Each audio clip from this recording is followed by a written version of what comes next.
Hello friends, GK 2020 YouTube channel में आप सभी दोस्तों का हार्दिक स्वागत है।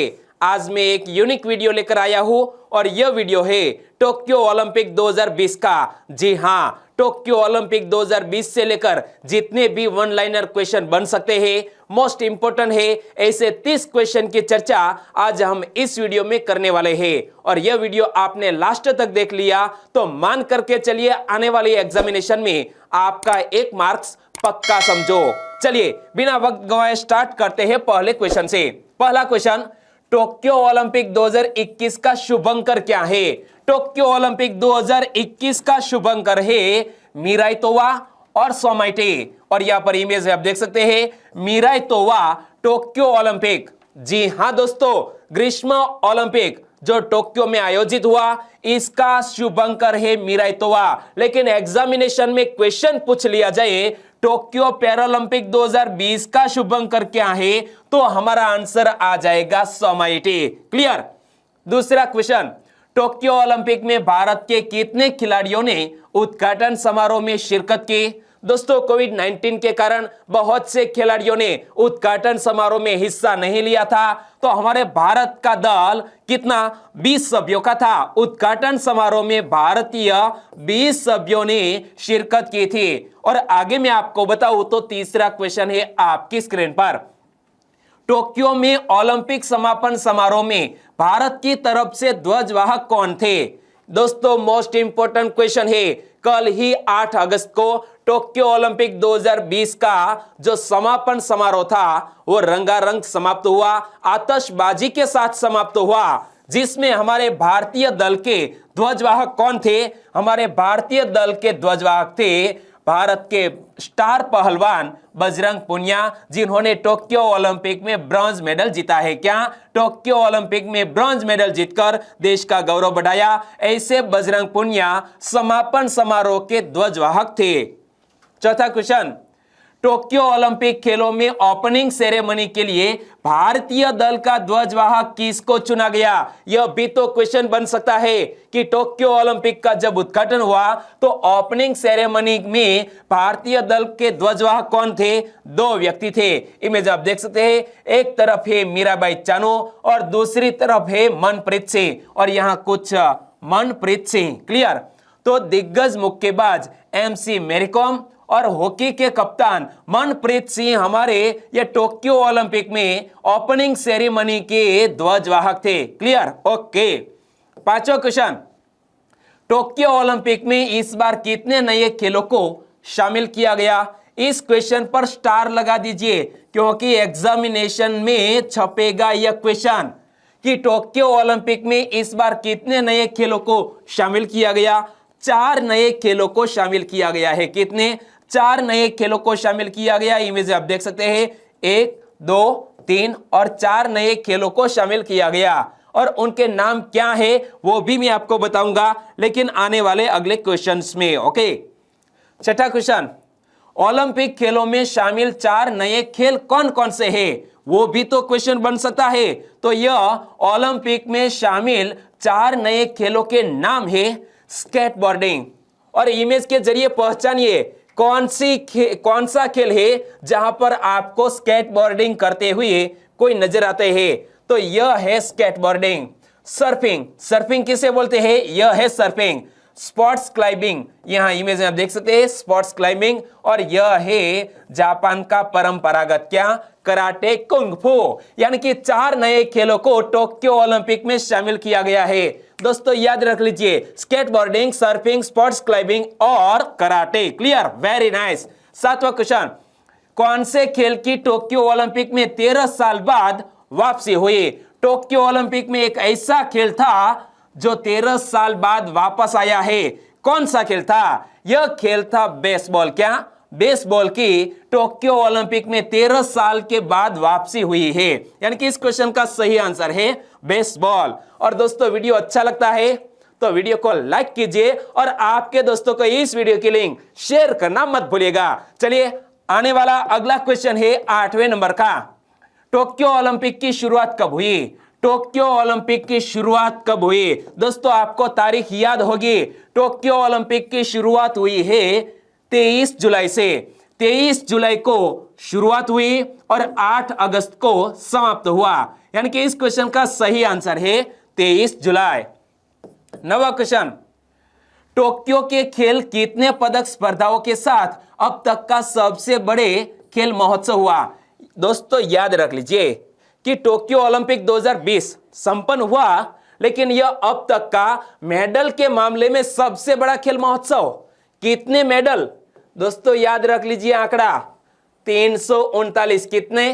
339 मेडल के लिए विभिन्न प्रतियोगिताएं आयोजित की गई, जिसमें हमारे भारतीय तकरीबन 127 खिलाड़ियों ने हिस्सा लिया है। और हमारे हाथ कितने मेडल लगे? 7 मेडल लगे। और दोस्तों वो भी मैं आज आपको आगे बताने वाला हूं। 10वां क्वेश्चन, जापान की परंपरागत मार्शल आर्ट का नाम क्या है? दोस्तों आंसर आपके सामने गलती से रह गया है। जापान की परंपरागत मार्शल आर्ट का नाम है कराटे। क्या? और आपने बहुत सी जापानीज मूवी भी देखी होगी, तो जापानीज मूवी में यह कराटे वाला सीन अक्सर आता है, यू यू यू। सही, ओके। इमेज में आप देख सकते हैं, जापान की परंपरागत मार्शल आर्ट का नाम है कराटे। 11वां क्वेश्चन, जापान में कराटे की शुरुआत कब हुई थी? यह मार्शल आर्ट है जापान देश का कराटे, तो कराटे की शुरुआत कब हुई थी? 1868 में जापान में यह मार्शल आर्ट कराटे की शुरुआत हुई थी। कब? 1868 में। 12वां क्वेश्चन, बेसबॉल को पिछली बार ओलंपिक में कब शामिल किया गया था? बेसबॉल को पिछली बार शामिल किया गया था 1992 में। और 1992 में ओलंपिक कहां आयोजित हुआ? तो इमेज आप देख सकते हैं, बार्सिलोना 1992। तो यह बार्सिलोना खेलों में पिछली बार बेसबॉल को शामिल किया गया था ओलंपिक खेल में। 13वां क्वेश्चन, सॉफ्ट बॉल को सबसे पहले किस ओलंपिक में शामिल किया गया था? सॉफ्ट बॉल को सबसे पहले किस खेल में शामिल किया गया था? अटलांटा में जो ओलंपिक आयोजित हुआ। कब आयोजित हुआ? अटलांटा में ओलंपिक आयोजित हुआ 1996 में। तब सॉफ्ट बॉल को पहली बार शामिल किया गया था ओलंपिक में। और बेसबॉल पुरुष जबकि सॉफ्ट बॉल महिला वर्ग में खेला गया, तो यह भी याद रख लीजिए, बेसबॉल पुरुष कैटेगरी में और सॉफ्ट बॉल महिला कैटेगरी में खेला गया। 14वां क्वेश्चन, टोक्यो ओलंपिक में सबसे युवा ओलंपिक पदक विजेता कौन बनी? टोक्यो ओलंपिक में सबसे युवा ओलंपिक पदक विजेता बनी है कोकोना हिराकी। कौन? कोकोना हिराकी टोक्यो ओलंपिक में सबसे युवा ओलंपिक पदक विजेता बनी है। कौन सा पदक जीता है? सिल्वर मेडल जीता है। तो उनसे जुड़ा हुआ यह 15वां क्वेश्चन, कोकोना हिराकी ने कितनी उम्र में ओलंपिक का यह रजत पदक जीता है? कोकोना हिराकी ने 12 साल 343 दिन की आयु में टोक्यो ओलंपिक में रजत पदक जीतकर एक इतिहास रच दिया है। और 16वां क्वेश्चन भी कोकोना हिराकी के नाम पर। कोकोना हिराकी ने किस खेल में रजत पदक जीता है? टोक्यो ओलंपिक में कोकोना हिराकी ने दोस्तों स्केटबोर्डिंग, कौन सी? स्केटबोर्डिंग में सिल्वर मेडल जीता और जापान देश का नाम रोशन किया। और 17वां क्वेश्चन भी कोकोना हिराकी के नाम पर। कोकोना हिराकी किस देश की सबसे युवा ओलंपिक पदक विजेता है? तो मैंने आपको आंसर बता दिया, किस देश की? जापान देश की सबसे युवा ओलंपिक पदक विजेता बन गई है कोकोना हिराकी। किस देश की? जापान देश की। यहां देख सकते हैं, और टोक्यो में यह ओलंपिक आयोजित हुआ है। और यहां हमने जिक्र किया है स्केटबोर्डिंग का, तो 18वां क्वेश्चन भी स्केटबोर्डिंग का ही है। स्केटबोर्डिंग में स्वर्ण पदक पर किसने कब्जा जमाया? टोक्यो ओलंपिक में यह शामिल स्केटबोर्डिंग में स्वर्ण पदक पर कब्जा जमाया है जापान की साकुरा योसोजुमी ने। किसने? साकुरा योसोजुमी, हाथ में गोल्ड मेडल लिए हुए, इमेज में आप देख सकते हैं। 19वां क्वेश्चन, मोमिजी निशिया कितने साल की उम्र में टोक्यो ओलंपिक में गोल्ड मेडल जीतकर एक युवा गोल्ड मेडलिस्ट बन गई है? तो मोमिजी निशिया ने तकरीबन 13 साल 330 दिन की उम्र में टोक्यो ओलंपिक में गोल्ड मेडल जीतकर एक नया कारनामा किया है। तो याद रख लो, मोमिजी निशिया सबसे कम उम्र की गोल्ड मेडलिस्ट बन गई है टोक्यो ओलंपिक में। और इनसे जुड़ा हुआ यह 20वां क्वेश्चन, मोमिजी निशिया ने किस इवेंट में गोल्ड मेडल जीता है? मोमिजी निशिया ने स्ट्रीट स्केटबोर्डिंग में गोल्ड मेडल जीतकर यह एक नया कारनामा किया है। 21वां क्वेश्चन, टोक्यो ओलंपिक में पदक तालिका में कौन शीर्ष पर रहा? दोस्तों यह क्वेश्चन पर लॉक लगा दो, स्टार कर दो, क्योंकि मोस्ट आईएमपी क्वेश्चन है। टोक्यो ओलंपिक में पदक तालिका में लास्ट दिन अमेरिका ने चीन देश को पछाड़ते हुए टॉप रैंक हासिल की है। यानी कि इस क्वेश्चन का सही आंसर है यूनाइटेड स्टेट्स, बोले तो अमेरिका। अमेरिका ने कितने 39 गोल्ड मेडल अपने नाम किए और चाइना ने 38 गोल्ड मेडल अपने नाम किए हैं। और यूनाइटेड स्टेट्स ने गोल्ड मेडल, उनके साथ सिल्वर और रजत ब्रॉन्ज मेडल को जोड़ दिया जाए तो 113 मेडल अमेरिका ने जीते हैं। चीन ने 88 मेडल, जापान ने 58 मेडल और ब्रिटेन ने 65 मेडल जीते हैं। लेकिन हमारा भारत देश यह टोक्यो ओलंपिक की मेडल रैंकिंग में कौन से स्थान पर रहा? आपको पता है तो नीचे कमेंट सेक्शन में जरूर बताना, मैं आपको आगे वाले क्वेश्चन में बताने वाला हूं। ओके, तो यह जो रैंकिंग दी जाती है वो गोल्ड मेडल को ध्यान में रखते हुए दी जाती है। 22वां क्वेश्चन, टोक्यो ओलंपिक में पदक तालिका में भारत कौन से स्थान पर रहा? तो हमारा भारत देश यह टोक्यो ओलंपिक में पदक तालिका में 48वें स्थान पर रहा। कितने? 48वें स्थान पर। तकरीबन 204 जैसे देशों ने इसमें हिस्सा लिया, जिसमें हमारा भारत देश टॉप 50 में शामिल हो गया है। हमारा भारत देश का यह अब तक का सबसे सर्वश्रेष्ठ प्रदर्शन है मेडल टैली के मामले में।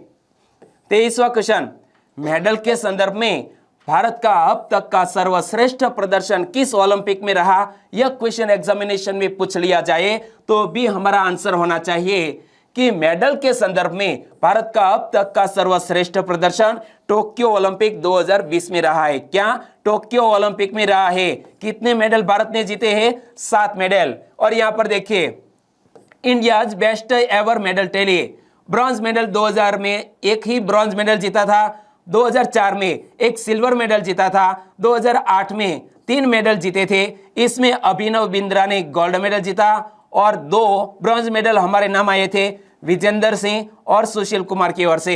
तो 2012 में हमने 6 मेडल जीते। और आगे बात करो तो 2016 में हमने 2 मेडल जीते, इनमें एक पीवी सिंधु और दूसरा साक्षी मलिक। और इस बार टोक्यो ओलंपिक में हमने 7 मेडल जीते हैं। कितने? 7 मेडल।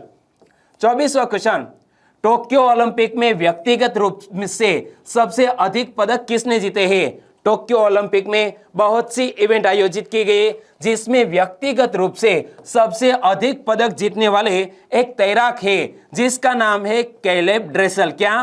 कैलेब ड्रेसल ने हाल ही में टोक्यो ओलंपिक 2020 संपन्न हुआ तो इसमें व्यक्तिगत रूप से सबसे अधिक मेडल जीते हैं एक अमेरिकी तैराक जिसका नाम है कैलेब ड्रेसल।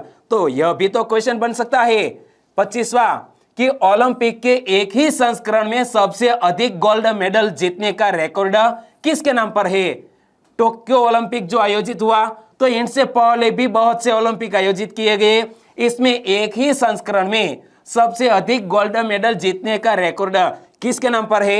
एक तैराक जिसका नाम है माइकल फेल्प्स। क्या? माइकल फेल्प्स ने यह बीजिंग ओलंपिक में एक नया रिकॉर्ड बनाया था। 8 गोल्ड मेडल जीते थे। कितने? एक ही ओलंपिक में तैराकी के विभिन्न श्रेणियों में 8 गोल्ड मेडल माइकल फेल्प्स ने जीते थे। किस देश के हैं? अमेरिका के।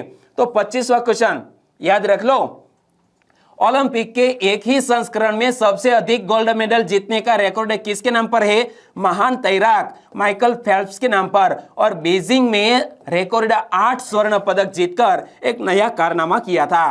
26वां क्वेश्चन, टोक्यो ओलंपिक में भारत के एकमात्र स्वर्ण पदक विजेता कौन रहे? आसान सा क्वेश्चन है। टोक्यो ओलंपिक में भारत के एकमात्र स्वर्ण पदक विजेता हमारे भारत देश के जेवलिन थ्रो करने वाले नीरज चोपड़ा रहे। कौन? Neeraj Chopra.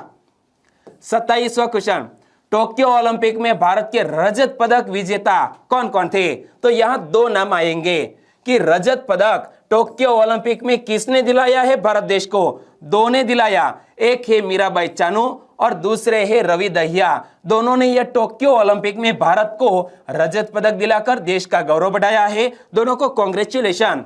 28वां question, Tokyo Olympic में पदक तालिका में शीर्ष पर कौन रहा? दोस्तों यह क्वेश्चन मैंने आपको पिछली बार बता दिया है, तो आपको आंसर पता चल गया है कि टोक्यो ओलंपिक में पदक तालिका में शीर्ष पर रहा है यूनाइटेड स्टेट्स यानी कि अमेरिका पहले स्थान पर। कुल मेडल जीते हैं 113 और उनमें से 39 गोल्ड मेडल है। और गोल्ड मेडल को ध्यान में रखते ही यह रैंकिंग दी जाती है। हमारा भारत देश रहा है 48वें स्थान पर। 29वां क्वेश्चन, भारत की युवा महिला बॉक्सर लवलीना बोर्गोहेन ने किस भार वर्ग में देश को ब्रॉन्ज मेडल दिलाया? हमारे भारत देश की यह बॉक्सर पहली बार टोक्यो ओलंपिक में हिस्सा लेने गई। नाम है लवलीना बोर्गोहेन और लवलीना बोर्गोहेन ने 69 किलो भार वर्ग में देश को ब्रॉन्ज मेडल दिलाया है। यानी कि इस क्वेश्चन का सही आंसर है 69 किग्रा भार वर्ग।